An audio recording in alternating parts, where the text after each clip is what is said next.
Welcome to Storm Tracker, your eye on the storm of your Carolina Hurricanes, and your home for the best insight and analysis to keep you totally informed on what's happening with the Canes.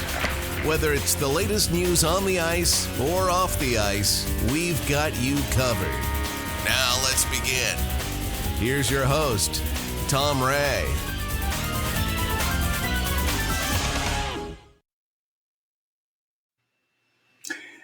Well, in recent weeks, Carolina Hurricanes fans have been very concerned about the Hurricanes. In fact, prior to last night's big win against the Devils, the Canes were 5-5 in their last 10, and on the road, 8-9-1. This isn't the Canes. So what's going on? Well, they've gotten away from their heavy forecheck game. They're definitely not playing the way that brind'amour would say is the correct way to play, or the right way to play. And in general, the Canes have had trouble scoring goals. So there's lots to talk about. What should the Canes be doing? Where are the challenges? And joining me today, of course, is going to be Katie Bartlett. Katie, how are you? Doing well. Feel a lot better after last night's win, that's for sure. Yeah. Well, for sure. And sad that our other partner in crime is not with us today, Aaron Manning. But Aaron, hope things are going well for you today, and we'll hope to get you back here real soon. So the Canes a big win last night, and again, some of the areas that we've been watching with the Canes struggle have been that crew of top players. And Rob Brind'amour has been talking about this a little bit lately and saying, hey, we're not getting enough from these top guys. When you think about Sebastian Aho, Andrei Svechnikov, Seth Jarvis now, he's one of the big guys, and of course, Martin Necas. And those guys have really been struggling lately. And you think about a guy like Svechnikov, he's got 109 shots, but he's only got 4 even-strength goals. So he's struggling. He's been really challenged this year to put the puck in the net. Necas got off to a great start, but he's chilled, so he's not getting it done right now.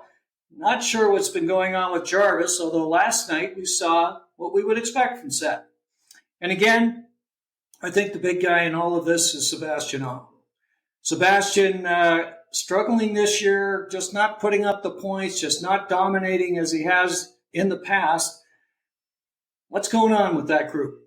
What are your thoughts on this offense and that forward crew, Katie? Those 4 guys definitely are the key. As they go, so the Carolina Hurricanes offense goes.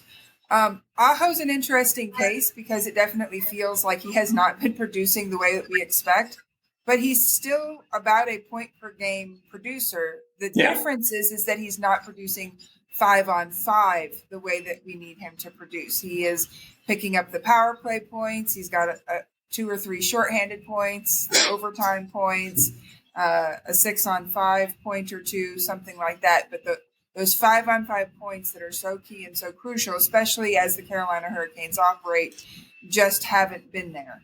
And recently, I would have chalked that up to the brind'amour going on, all of the different mixing and matching of the lines and that sort of thing. But Rod has backed off of that in the past week or two and left the lines pretty consistent, left Jarvis up there with Aho.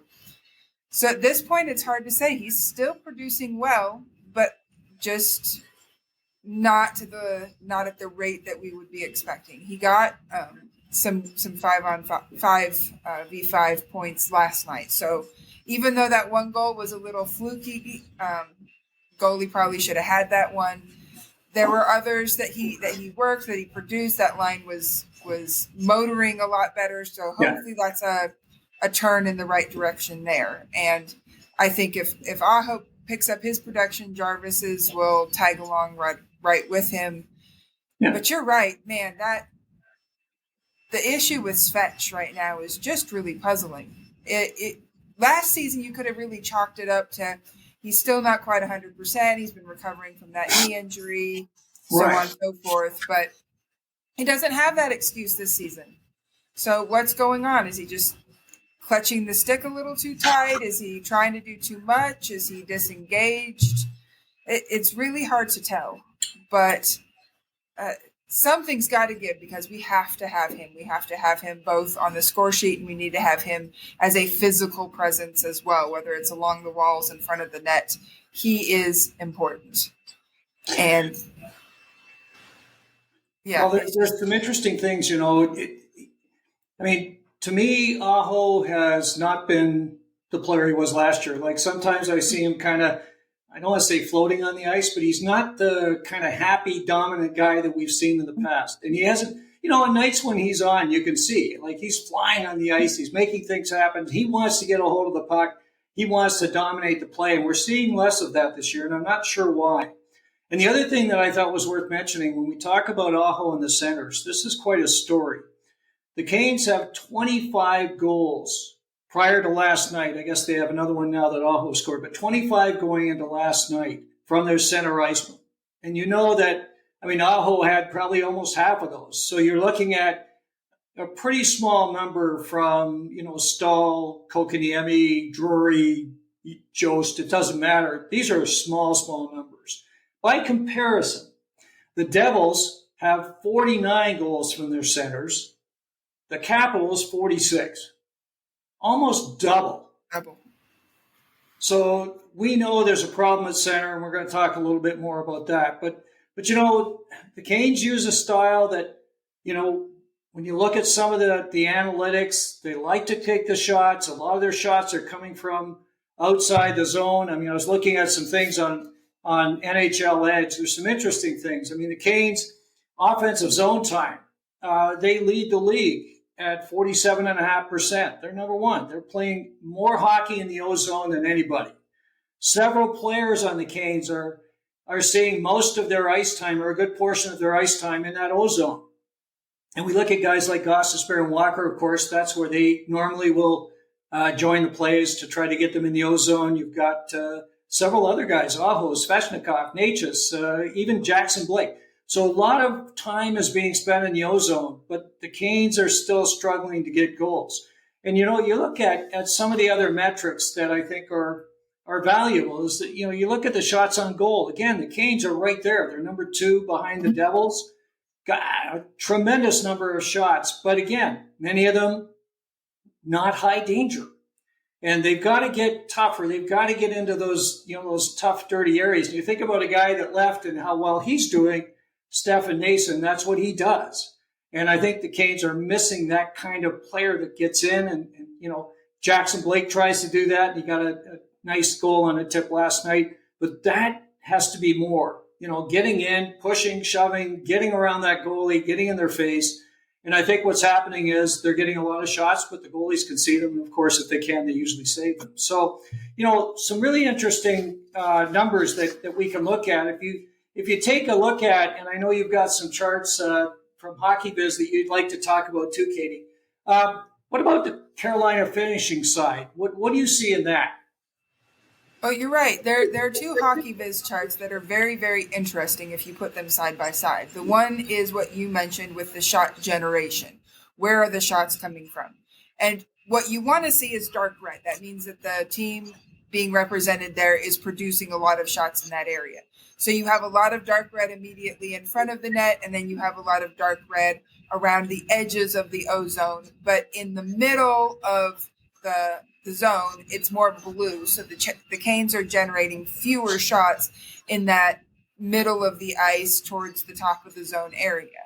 But then when you look at the finishing, again, you want the red to be darker because it means that the team is finishing more of their opportunities and more of their chances from that area. In front of the net, where it's the most high danger area, they're blue. They are not finishing those really good chances at a decent clip right in front of the net. But you get to the area where shot generation was blue. For the finishing, that's where they're a little bit more in the red, where they are finishing those chances. They are getting pucks to go in from that spot. And what that tells me is that area is probably what we would consider the office area for Ghost and Burns and the other demon when they're up high in the zone and they're letting a shot go. And what you mentioned is the reason they're getting the finish there is even though they're not generating a lot of those shots, when they do, there's traffic. whether it's traffic from the other team's defenders or it's traffic from our guys. There is traffic. It blocks the goalie's eyes. It makes it harder for them to make a save. When they're creating the rest of their shots, their high volume shots, they're not having that traffic. And I don't care how high danger of a chance it is. If the goalie sees it, the goalie is going to make a save. Quite often. And so this is where, again, we need our forwards to be more engaged physically. That starts with Svech, but it doesn't end there and works its way down. On that top line, if that top line is going to continue being Aho, Jarvis, and Roslovic, it needs to be Jarvis. Yeah. He's not very big, but he knows how to position himself to be in sight lines and to make his size as effective as possible. Yeah. Plus, he's so good at rebounds. So he needs to make a concerted effort to get there, to take away the goalie's vision, to get the tips on pucks or to get the rebounds on pucks and create more opportunities for Roslovic and Aho to score. On that second line, it needs to be Svechnikov. Kotkaniemi has a good shot when he uses it. So if they go in there and the intention is to get KK to shoot or to get Necas to shoot, because we all know that Necas is a sniper as well, Svech can be there using that big body, blocking those sight lines, getting those tips, getting those rebounds.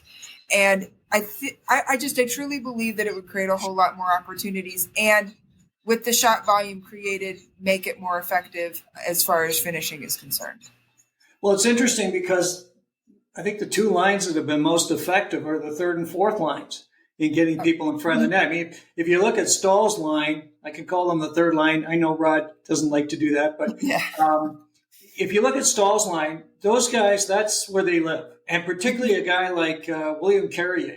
He makes his living mucking around in front of the net, trying to make something happen. He loves to get the puck behind the net and try to get in front. You know, he'll put his shoulder down and try to make his moves. I think that line is really doing what is Canes hockey and doing it well. And they don't have as many goals, but they certainly are creating a lot of offense. They're keeping the play in the offensive zone, which is always a great thing. And of course, they're getting their chances. And one of the things that I think has kind of diminished a little bit has been the ability for the D-corps to take advantage of that. So getting great shots on, getting possible goals. I mean, we've seen some more lately from a guy like Sean Walker. He's getting some good chances now. He's getting in there. I think he's feeling a lot more comfortable. We'll talk about him in a minute. But I think the Canes are not getting in there. They're not making it tougher on the goalies. And I think somebody has to start to do that. Now, talking about that second line of Svechnikov, Kotkaniemi, and Necas. I have not been particularly impressed with that line at all. They're defensively, you've got concerns, of course. I think Necas is he's one of the worst defensive wingers in the league. I think you've got some stats on that. Maybe do you, Katie? I just remember when they put up the stat card, I think it was a JFresh stat card on X a couple of days ago, that he was ranked like in the 10th percentile or something like that for even strength defense. So that puts Necas as a defensive liability for sure. Yeah, so that line, I think, again, is they have their challenges defensively. We're going to talk about Kotkaniemi. I think his runway is diminishing fast. I just mentioned the challenge the Canes have in getting offense from their centers. If it isn't Aho, they don't get any offense to speak of. They've got to fix that. If they're going to go anywhere this year or next or in the future, they're going to have to do something about that. So we'll talk a little bit more about that in a while.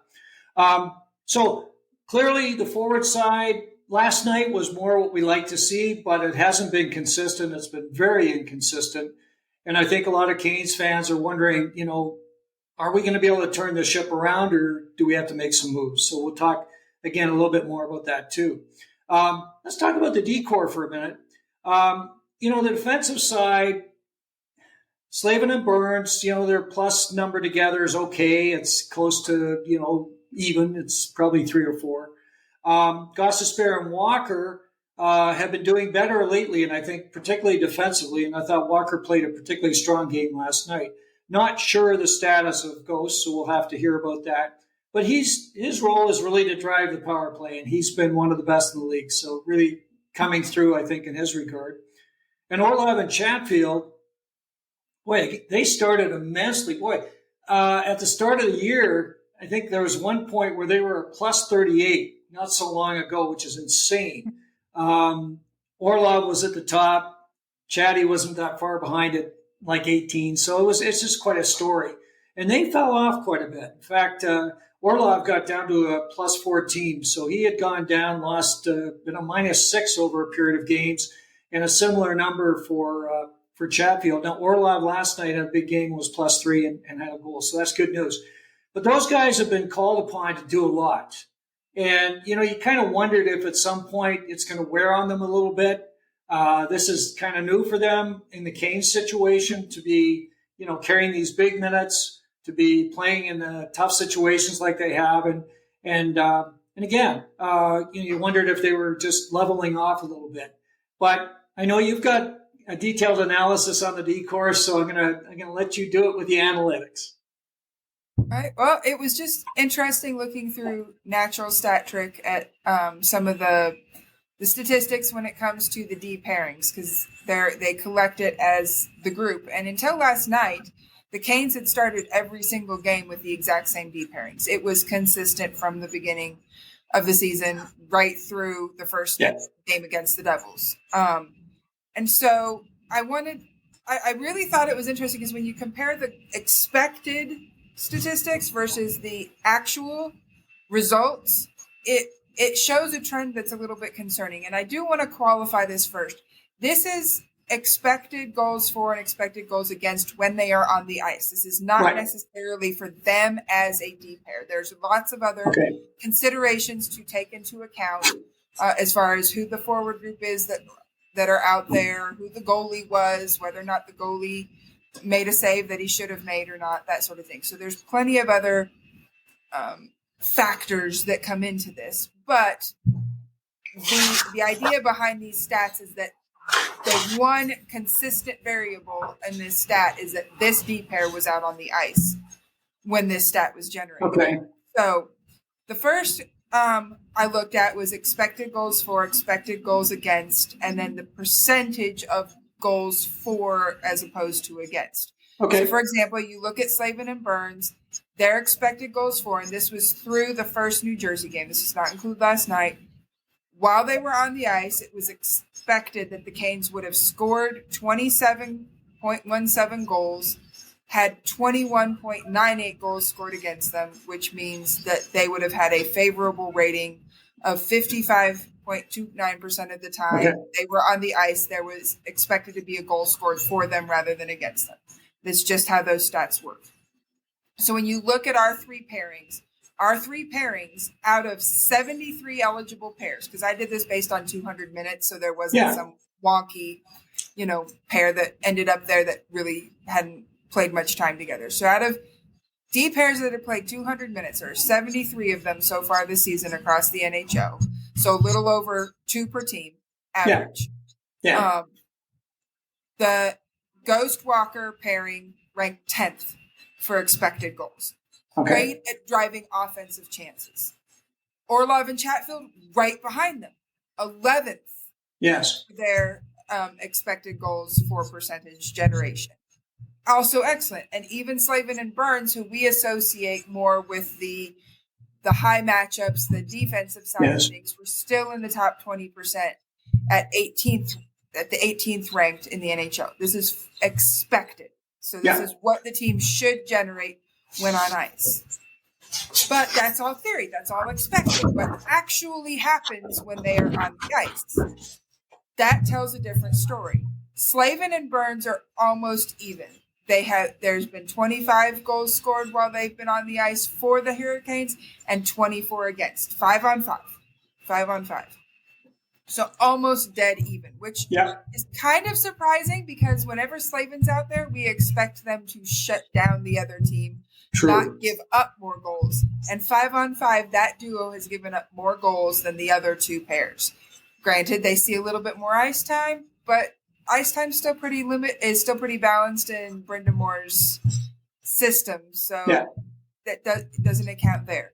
The best results-wise has been Orlov and Chatfield, like you mentioned, with that plus-minus. They've been on the ice for 28 goals for, 21 against. Okay. But the real surprise has been the Gostisbehere Walker pairing, because while they were 10th in the league for expected goals, they are generating lots of chances as a team with that pair out there. They have only created 16 5-on-5 goals while they've been out there. The team has only created those, and they've had 19 scored against them. So while they were 10th in expected goals for percentage, they were 55th out of 73 in actual goals for percentage, because they have given up more goals than have been scored while they're on the ice. Yeah. So that is an area of growth moving forwards. It's a growth on the defense as a whole, specifically on the Ghost Walker pair. It's also a goal for the team as a whole. Just finishing for the team as a whole needs to get better. Yes. But if they are out there creating these opportunities, they and the forwards out there with them need to start taking advantage of those opportunities and putting them in the back of the net. Yeah. Well, that number seems about right. I mean, interestingly enough, the Canes are number one in terms of their defensive zone situation, where in terms of puck being in their zone, they are the least defended against in that regard. They sit at just over 34%. So they are a team that they lead with puck in the other zone. They lead with puck not in their zone as well. So they are a team that's definitely doing what you would want to do, keeping the shots against down and putting lots of shots against the other team. So they're doing the right kind of things. And this should help all the metrics. In my view, they should be scoring more. In my view, they should be giving up less. Okay, simply because of the way they play, the amount of time they spend in the O zone or the D zone. So interesting numbers. Now, you had also put together some stuff with HockeyViz that I thought was interesting as well, Katie. And you talked a little bit about the 5-on-5 defense side, and I wanted to see what you've got there as well. Well, if you look at the chart, overall it's good. When you're looking at the defensive charts on HockeyViz, you want a negative number. Yeah. And so I believe it's a -7 that they have on the chart, which is good. But if you look at the Canes charts in the past, like last season, I think they ended the season -18%, -22%. So that -7 is far and away not the kind of dominant Hurricanes defensive metrics that we're used to seeing. Just like we mentioned before, this is about shot generation. That chart does not show anything about quality of shots or which shots actually become goals, anything like that. It's just where the other team is allowed to generate their chances. And this chart was featured on an X post earlier this week, and by one of the Canes reporters. Yes. And talking about how the dark red area where a lot of chances are being created are right in front of the net. They are. Which is indicating that part of the Canes' problem is they're not doing a good enough job on clearing pucks out of the area. If there is a shot and there's a rebound, that means that there are second chances, or that they're allowing passes to go cross crease from one side of the goal to the other side of the goal. They need to do a better job defending in front of their net, preventing rebounds from becoming second and third chances, boxing out their guys, that sort of thing. If they're able to lock that particular piece of their defending down, those defending numbers should go up, which means that minus number will go down and get a lot better. Well, and the goal by Palat last night was exactly that, where puck came across in front of the crease, and he was wide open on the left side and just tapped it in. So, your analysis is right on. Interesting thought, though, and certainly I know there's been a lot of question recently on X about this too, is, should we look at the Canes considering some changes on the blue in terms of maybe putting some players with different players? I mean, Rod Brind'amour has had a lot of excitement up front, and he's tried different combinations. Timmy Gleason has kind of been left alone, and he's kept the D-corps exactly as it started the season. So do you think there might be some opportunities here? We did see an interesting spin last night, where Sean Walker teamed up with Dmitry Orlov, one of the very few shifts there together. And I thought he did a real nice job and set up a beautiful goal. I've often thought that Walker should move up with Orlov, and Chatfield would be better suited with Gostisbehere because of his defensive acumen. What are your thoughts on possible tweaks on the blue line? I mean, that sort of change definitely isn't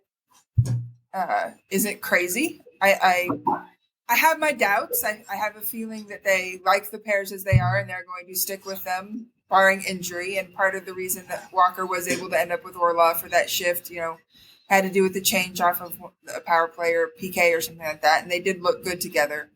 But the opportunity also came because Ghost is injured, and so they do have to mix around a little bit. And so, see where Smith ends up fitting better, that sort of thing. Although he and Walker looked better than fine yesterday. They were fine. Yeah. But one thing we did get to see is that when Walker's playing with Ghost, Walker has to be the defensive conscious for that particular pair in order to let Ghost do what Ghost is great at. Yes. And by being paired with Smith, Smith has some good offensive capabilities as well.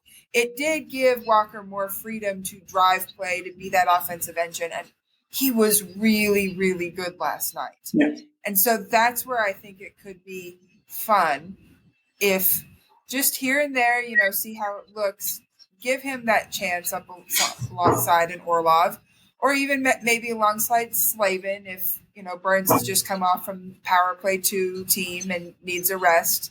Send them out there together and see what kind of play Walker can drive, because it got good results last night, and I would love to see more opportunity for those kinds of results in the future. Well, Chatfield and Gostisbehere had played together in Ghost's previous incarnation with the Canes, and I thought they looked good. Sure. I think Sean Walker, and I'm really starting to be a strong believer in Sean Walker. He's starting to really get the system. And we're hearing it in the broadcast. They're talking more and more about Sean Walker. Walker's a guy that really likes to eat up minutes. Okay, his best season by far was with the Flyers, and he played over 20 minutes a game that year. He's a guy that I think deserves and should get more playing time. And, we've talked a lot about this, potentially using him on the PK and giving, Burns a rest or whatever. I'd love to see him jump up to that second pair and play 18 to 20 minutes on that pair, and I think he'd be outstanding. He's a guy that's being underutilized. He's a heck of a defenseman. They signed him on a 5-year deal. This guy he's obviously a player they believe in. And I think he's being held back a little bit. And not that Chatfield isn't great, but I'd love to see Walker get more. I think part of it is just that time that it takes to acclimate to the Kane system. Yeah. And I think he's got that time now. He's got that under his belt, and he's looking really good. I don't know if you heard the interview in the locker room with him after the game last night, but he was all smiles. He was just obviously energized with what went on with the game and the opportunities he was able to create. Yeah. He you can tell he's really loving it here, and I agree with you. I would love to see him get more time. And anytime they do those posts for who gets the first goal, I've been putting Sean Walker's name there. I believe just one of these days it is going to happen that he is going to figure it out. Not that he hasn't figured it out, but that all of the momentum he's been creating is finally going to break through, and he is going to start putting points up on the board. Whether that's with Ghost or that's with Orlov or that's with Slavin, wherever that's with Smith, wherever he's put, I think eventually he's going to break out and he's going to be a stud. And I hope he can finish out every single one of those 5 years that he has on that contract. Thanks. Well, I think you're right. And you always look for the same thing. And that is he getting chances? And he is. He's getting in on some clear shots. He's getting great shots from the point and so on. But yeah, I believe that there's a real opportunity with Sean. And, it was the same situation we've seen before. It was the same with Burns. It was the same with Orlov. It takes a little while to get your sea legs with this system. And he's really starting to find it now. He's feeling much more comfortable. You can see that. He's got his confidence on the ice. And this guy can really fly. So I'm excited about what he's going to be able to bring to the table. And clearly, again, I'd like to see him get more playing time. And hopefully they'll they'll find a way to do that, because I think he's definitely earning it at this point. He's also one of the most physical defensemen that the Yeah. Canes have. A lot of people don't realize that he is really good when it comes to getting in the corners and laying hits and that sort of thing. You can't push him over, so that would be part of the fun of seeing him paired with Orlov. Is that would be quite the heavy duo out That's there right. to go after another team's top or second line. Is that would be a heavy line out there, because he can hit and he can get physical, and he does have that heaviness to his game. It's not just the offense. Yeah, I mean, if you look at his hit numbers, they're usually they're pretty significant. So you're right on. So the D-core can be better. Obviously, we're going to have to watch with Brent Burns. He was leading the team in ice time, which is somewhat perplexing. I think that's questionable. I think he should have his ice time reduced a little bit. He's starting to show some offense now, which is great, because for him, that's really the hallmark of his performance is driving the offense, and he got away from that for a while. His numbers are quite small for him at this stage, but he's starting to show now that he's back in there trying to make things happen offensively. So again, I'm not concerned about the D-core. I don't think changes are required there. They might tweak a few things, but I think the 6-person group that they have very strong. So feeling good about the Canes D. Now let's move to goaltending. So, okay, and I know you're a huge fan of Pyotr Kochetkov, so I'll be a little bit tender on this one. I think the Canes have been. I think the Canes have been out goaltended a number of times, where the other team's goaltenders just beat ours. It's as simple as that. We saw that on Saturday. Jacob Markstrom, he was outstanding, and he just beat Kochetkov. It was as simple as that. And I think we've seen a little bit of that. And one of my concerns right now, Pyotr has been inconsistent. He's played 2 or 3 great games, and then he'll have a stinker, or he'll go out there and make an outstanding save. And we've got some numbers on the high danger chances, and he's one of the best. And then he'll turn around and let in an easy one. He's just not quite there right now. And as a number one goaltender, and you're 1A and almost 1B because of the situation for the Canes, I think this is a concern.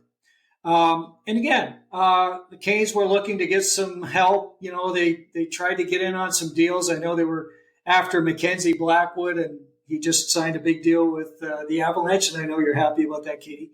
But the Canes missed out on him, and he's a heck of a goaltender. And the question here is that, are the Canes thinking about, are they still thinking about trying to patch this up, or what are they thinking on the goaltending side? We did see Tokarski last night come in and do a serviceable job, but, if he has to play much more, I think that's a question. Certainly Spencer Martin, he couldn't get it done, so he's back in Chicago. So, the Canes struggling with certain things. They've been okay in the high danger side. They've been struggling with some of the easier saves that they should be making. And I know one thing that was interesting is on the high danger numbers, looking at NHL Edge, Piotr's one of the best. He's in the top 5, doing outstanding work on those top saves. And we see him sometimes making these incredible saves. And we're going, wow, And then he turns around and one comes into the side or something that he's, slips in between his skates or who knows what. Anyway, I think I believe the Canes still have some work to do in goaltending. We also know that Freddie's still a couple of months away, and we don't even know if he'll be back at that stage. It might take longer. Who knows? This is going to be a key period for the Hurricanes. And then, you've got Pyotr with the injury concern. You always have that because of the way he plays. He tries to get into the mix and do certain things which he probably shouldn't do. So I'm a person that believes strongly the Canes still need to make a move. But tell me what you're thinking about the goaltending right now, and in particular, what you're thinking about Pyotr.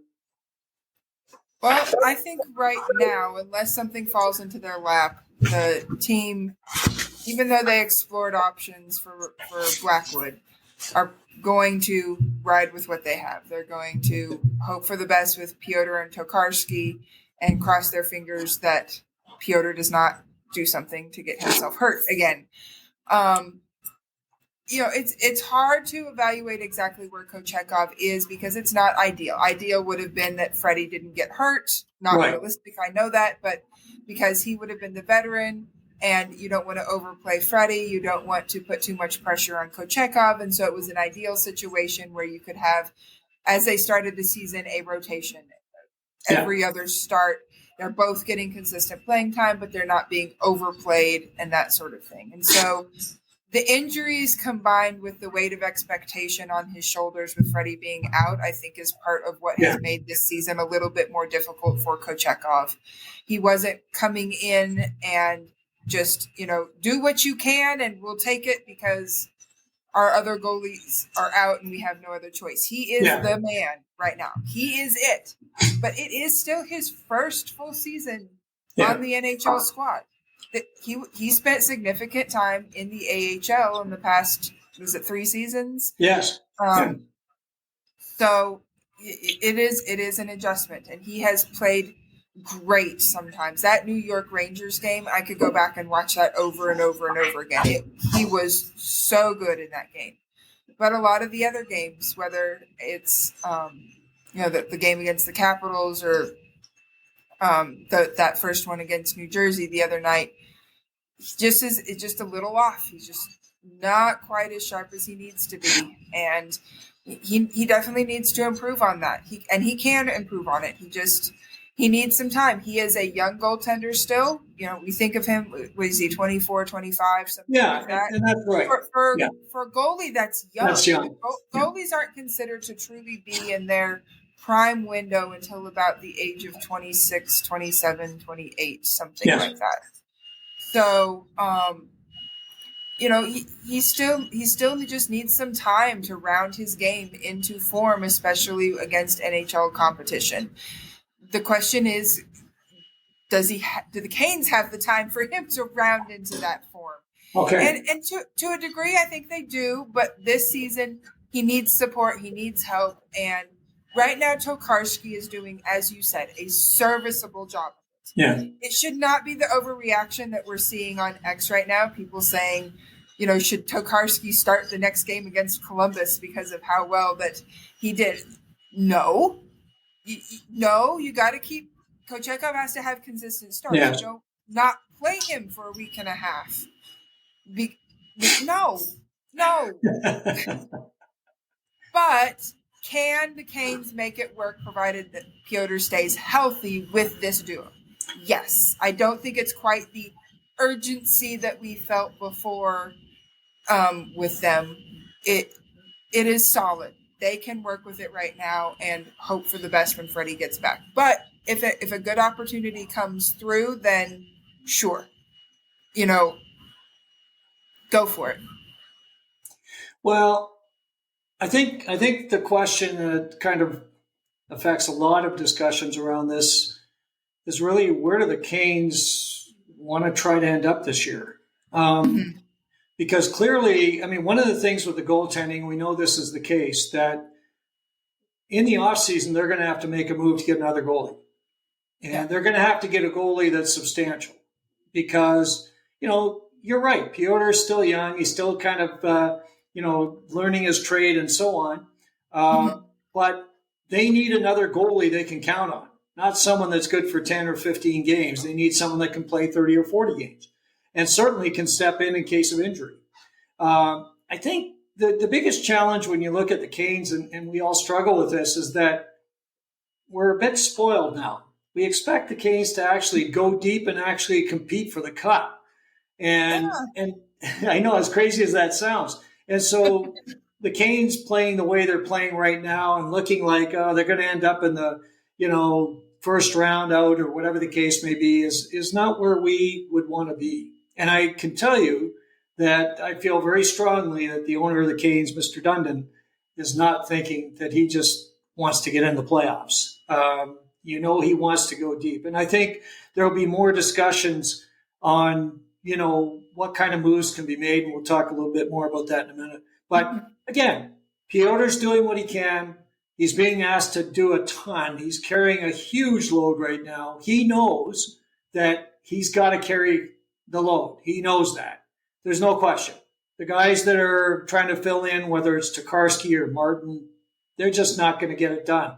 And they'll be fine for a game here and there, but he has to carry the weight. So a lot of pressure for this young man, and again, he's making the great saves. He's just got to figure out how to stay focused and not let those softies in. Yeah, and going back to what we talked about with the offense and the defense, the offense tightens the screws a little bit. The defense tightens the screws a little bit. Yeah. Goaltending tightens the screws a little bit. All those just little adjustments up will end up making a big difference as far as their wins and losses. There have been, if you take empty net goals out of the equation, the Canes have been involved in a lot of 1-goal games. So you make those little adjustments, and that can result in either that 1 goal for or not giving up that 1 goal against from every level of as far as the players are concerned. And that's what's going to – a lot of people are talking about there need to be these big sweeping changes, and that's just not the case. The Canes are a really good team. They are where they're at for a reason, but they're just missing it on the little things. Yes. And if they can tighten up those little details, then they'll be back to winning more of those 1 or 2 goal games rather than giving up those 1 or 2 goal games. Yeah. And that applies just as much to Piotr and the goaltending as anyone else. Make the saves you're supposed to, and 1 or 2 more beyond that, and your team's going to win more often than not. Well, the Canes have been acting for a little while now as one of the middle of the road teams. They're good enough to win some games, then they lose some games. And you look at that last 10 where they had gone 5-5, that's just not the Hurricanes. That's not what we expect, and definitely have not been nearly as effective on the road this year. They've been, the last 2 or 3 seasons, they've been outstanding on the road. And so clearly, yes, a few tweaks here and there. I think they need some help in some areas, and we'll throw some ideas around in a minute. I wanted to kind of shift gears a little bit. We've got the World Juniors going on right now.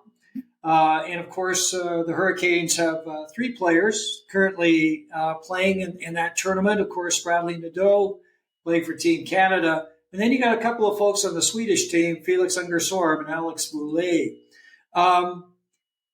3 good young prospects. I know that Canada kind of got upset in their first game and didn't see much of Nadeau. He was there, but I didn't see a lot from him. But the Swedish side, certainly Ungersorm and Boulay have immediately had an impact. Have you been able to check out any of that, the highlights or anything on that, Kitty? A little bit. I think I saw that today Ungersorm already has at least 2 points. Yeah. In the Swedish game before we jumped on. I don't think the game was over by the time we started recording, so maybe he has more at this point. So that's great. He's being effective. He's creating a lot. The other guy, Boulay, yeah. I think he's been used mostly as the 13th forward, so he hasn't had the opportunity as much, but he has a point or a goal or something like that. So it's he great does. Yeah. Contributing and that he's getting in there. The Canada side, the whole thing has been a little disappointing for them, unfortunately. Yes. And Nadeau started off the tournament on the top line alongside of Avs touted prospect Callum Ritchie. Yes. What I was able to watch is it looked like they were creating a lot alongside Easton Cowan and doing some good driving of the play. I didn't get to see much of the Latvia game, and it must not have gone well for Nadeau because with line rushes this morning, what they posted on X, he was down on the 3rd line and no longer up on the top line with Ritchie. And I don't know if that sticks or how that's going to work out, or maybe he'll have more opportunities on that line, more chemistry, and be able to create more production. But I haven't minded his game. I thought he looked good, and I think you definitely see some of the defensive tendencies that being part of the Canes and Wolves organization will breed into a player, because his forechecking I thought was really good. Yeah. But he needs to. He wasn't producing on the score sheet, unfortunately. Well, again with Nadeau, he was late going to the Team Canada camp because, of course, he was playing with the Wolves and had some games just before heading to camp. He'll come along. I'm not concerned about him. I was really excited about the 2 Swedes. What I've seen of Unger Sorum, he has made a number of wonderful plays that have ended up in goals or great scoring chances. Man, he made some incredible plays where he'd take the puck, he'd show confidence with the puck, he'd find an open area, he'd do whatever he needed to do to get the pass on the stick of the guy that was going to shoot it and so on. And I think he's a guy that's showing what we would expect from him.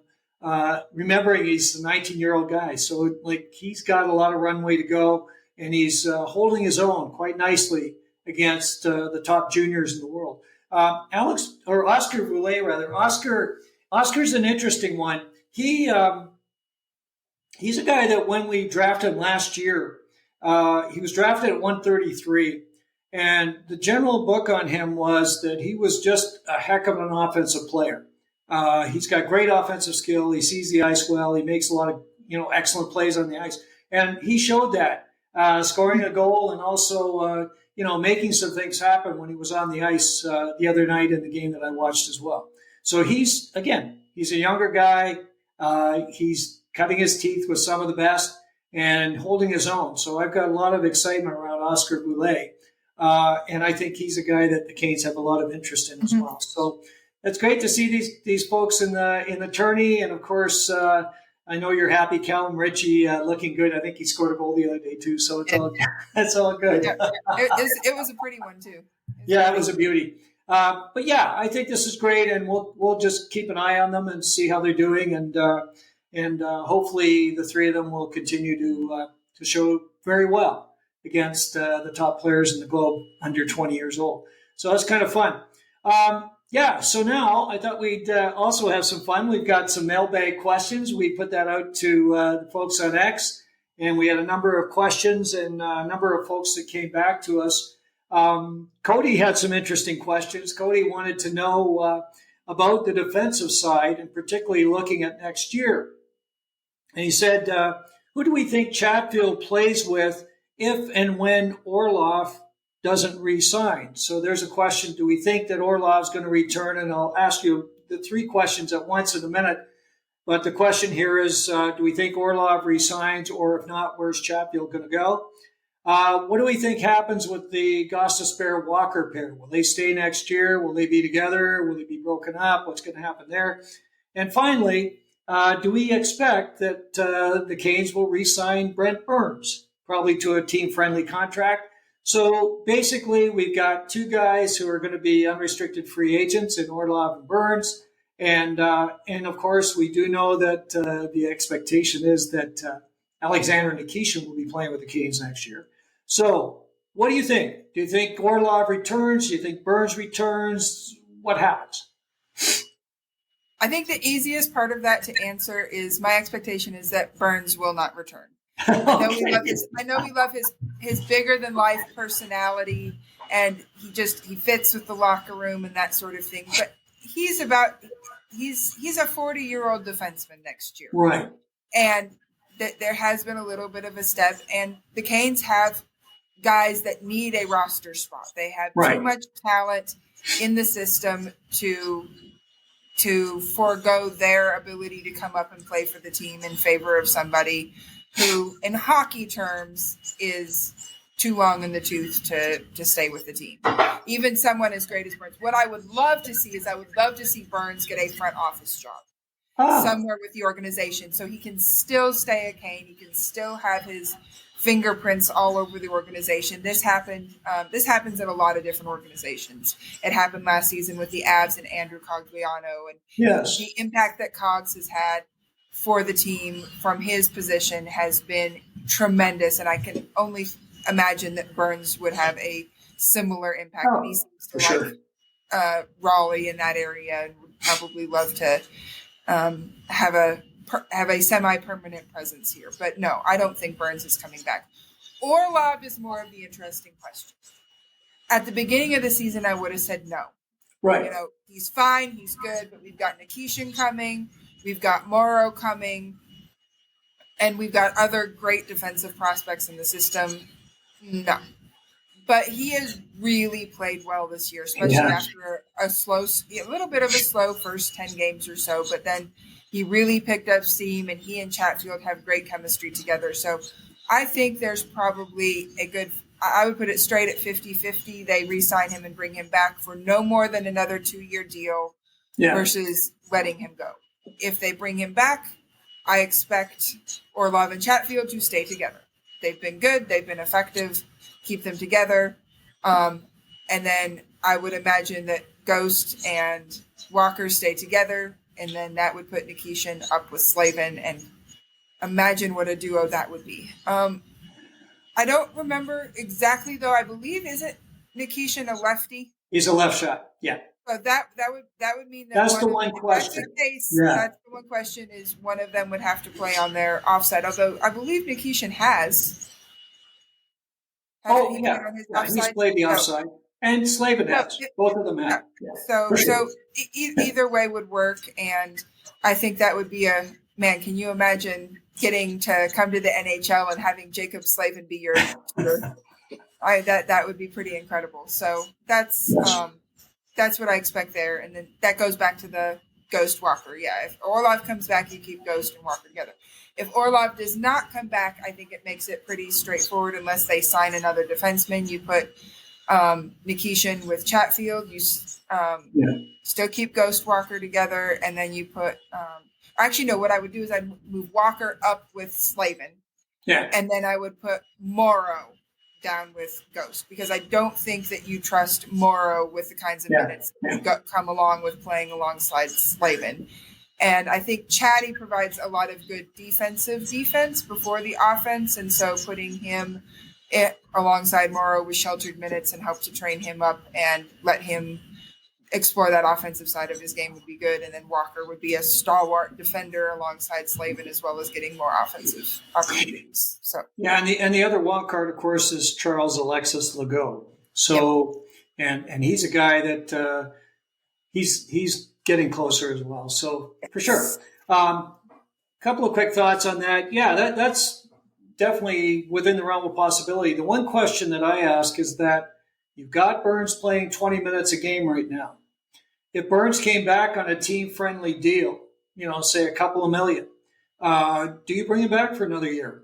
And I think a lot of that's going to depend on where they think players like Legault and Morrow are in their development. Because clearly they're going to have cap room. They're going to have tons. And that's not going to be a concern. So the book isn't out on Burns for me. Look, they did an extension on Stahl till he's almost 40. So, I could see them bringing him back. Burns is 40. He is 40. Fine. Almost 40. He is. Okay, but I think that's still possible. I feel very strongly that Orlov returns. In my book, Orlov has been the best defenseman consistently for the Canes this year. He drives offense. He's great in his own zone. He's leading the team by a large margin in plus minus. I think he's definitely coming back to the Canes. I think it'll be a little trim on the deal, not much. And I think it'll be like 3 years at maybe $6.57 million. But he's a guy that I can definitely see back with the Hurricanes next year. And not the least is the fact that he is another Russian connection for Nikishin, veteran player. He's been around the league for a while. He can really help him make the transition. And the Canes are going to be very careful with that because, of course, Nikishin is the prize prospect of the Hurricanes. So anyway, interesting discussion. I am going to make a bold prediction, though. If Orlov is re-signed and comes back, yes, I think that the Canes will end up trading Morrow for another piece somewhere down the line. Actually, plays right into the next question, and Cody had this one as well. And he was basically wondering if Eric Tulsky would be a little bit more aggressive in some of his deals, be willing to package some of these players, the Unger Sorums, the Nadeaus, the Morrows, whatever, to get a player or players that could really be difference makers for the Hurricanes. And I think you're definitely of the mind that the Canes would do that. I think that they will do that if the right player comes along. I don't think that they are going to become trigger happy for somebody who is more of the same of what they have. The Canes' depth is great. And that's one thing that's really interesting to me, where the Canes are a little different than most other playoff teams, is most other playoff teams have their top lines more or less figured out, and they need that depth scoring. They need those penalty killers. They need those role-playing type guys. The Canes are replete with role-playing guys. The Canes are replete with depth. I would match our fourth lineup. I mean, shout out to Tyson Jost and what he's been doing in the absence of Jack Drury. We have a great amount of depth in our forward lineup, but what we need is a difference maker, and those unfortunately do not come cheaply. It is a lot easier to find a depth player, a depth forward, than it is to find a scoring winger or a 2C, something like that. And if they find that person, especially someone that they would like to put themselves in a position where they can't be Genseled again, where the player comes in as a rental, becomes an unrestricted free agent, and decides to go to another team. They will look for somebody that they think is a solution, not just now, but in the future, that they will have control over, whether it's term on the contract still or RFA rights or something like that. Yes. And in order to get that, they are going to have to pay. The good thing is the Canes have the resources. The Canes have the prospects, and they have plenty of picks still, and they have even some roster players that they could move around that would make it possible to do some of these trades. Yeah. But the Canes aren't going to just go out there and trade for the sake of trading. It will be for a very specific type of player with a very specific type of future on the team, both this season and moving forward. One last question that I wanted to touch on for a minute is this one from Eric. Should the Canes be scratching any players? I mean, have some of the Canes played poorly enough that it might not hurt to sit them up in the press box for a game? Sure, but the Canes aren't in a position. Who would you replace them with? That's so the problem. Logistically, no, we can't scratch anyone right now. There's no one to plug in for them, and they're not going to disrupt the Wolves and the season that they have going on right there. Sure. Just to send a message to a player for a game or two by scratching them, it's not going to happen. I agree. No, I think you're right on, and I agree. Some players would have definitely benefited from a few opportunities to watch the game from up in the press box. So, okay, so front office fan basically is leading us into the next topic I want to get into, and basically saying, look, where the Canes are now, and you can look back over the last month or so, they're a team that they're going to make the playoffs for sure. And they'll probably be in third spot in the Metro, and that's fine. But it doesn't look like they're going to go deep. They just don't have enough firepower. They just, there's still questions we got about the goaltending and so on. Do you think that, do you think the Canes should be making moves? And if so, what are those priorities?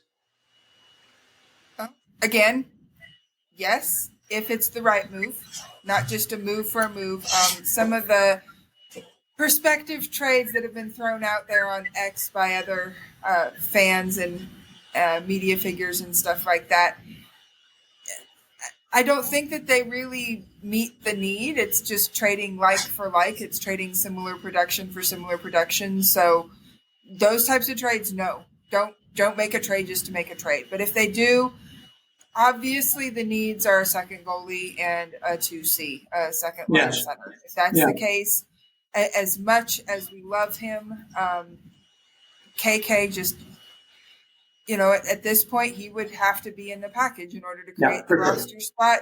And the cap space, he would have to be the one that heads out. And then the question becomes, who is the 2C? If you're picking up a 2C that is produced just like KK has produced this season, why? What's the point?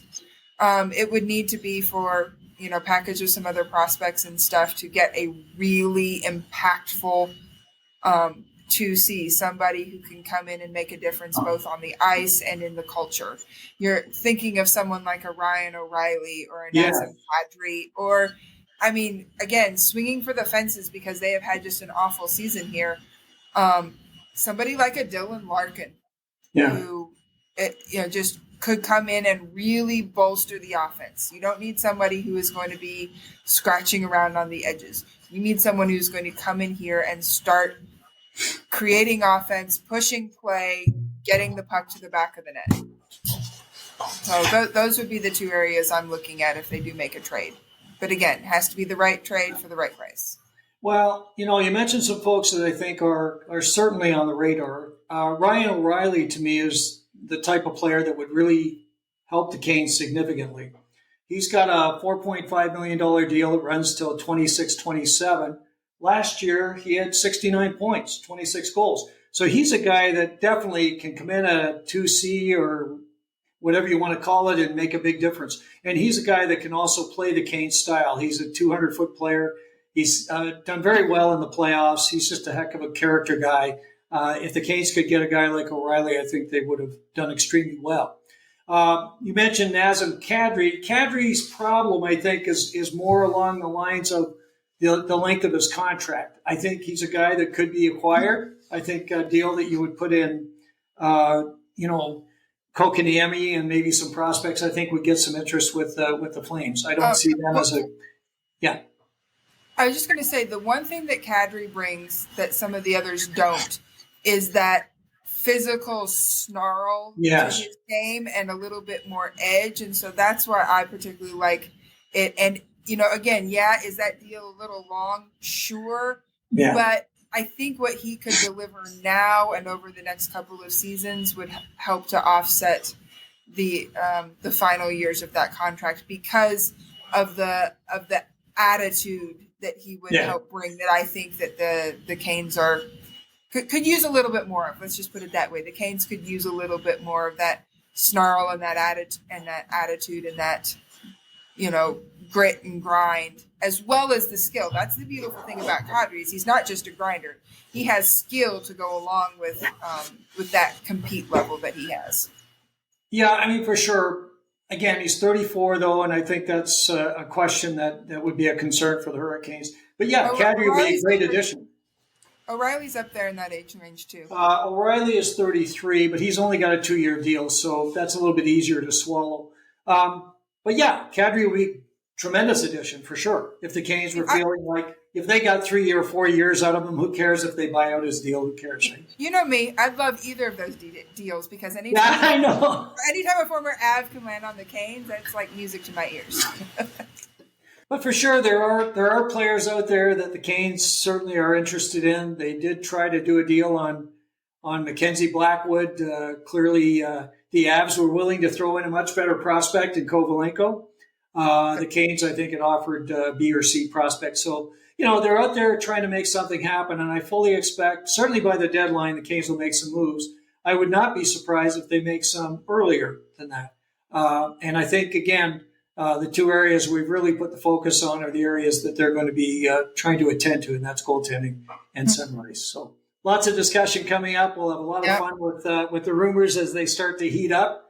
But I think the immediate challenge for the Hurricanes is they got to get consistency, and that's going to be key. Yep. They did have a nice win. Can they start to put some wins together and get some momentum going? Yep. Hopefully they can. We're all here for it. We loved that third period against New Jersey yesterday. That was great, and that's a big stepping stone. Hopefully they take a step forward, not a step back. Bring that physicality, that energy, that passion that we've been waiting for. They've just seemed kind of listless recently, and now they're waking up a little bit, and hopefully once they're playing other opponents that aren't New Jersey, they still will have that little extra oomph to their game and be able to start stacking some wins together and making progress through the standings, because they're right there. They're 5 points behind Washington and 6 points behind New Jersey. And they have 3 games in hand on New Jersey. So they're even closer with New Jersey than they are with Washington, technically. So they are not out of this by any means. I think that they are going to be more in a fight for top spots in the Metro rather than worrying about them being a wild card team. I think they just need to get their skates under them a little bit more and look up, not look back, and this team will get rolling. They'll get it figured out. Yeah, and in particular, if they can shore up a couple of these areas, I think they're going to be in pretty darn good shape, for sure. Well, listen, Katie, it's been a lot of fun talking about the Canes, as always. And we're going to definitely do it again very, very soon. And hopefully our partner will join us again, Aaron, in the not too distant future. For those of you who've been watching or listening, as always, we really appreciate that. If you like this episode, please press the like button. If you have any comments or want to talk about some of the trades that we are proposing and some of the moves or even some of our thoughts, please place those down below and we'll return a response just as quickly as possible. And also, if you'd like to subscribe and be alerted of future episodes, please press the subscribe button. As always, Katie and I want to thank you very much for joining us, and we're going to look forward to getting together with you real soon right here on Storm Tracker.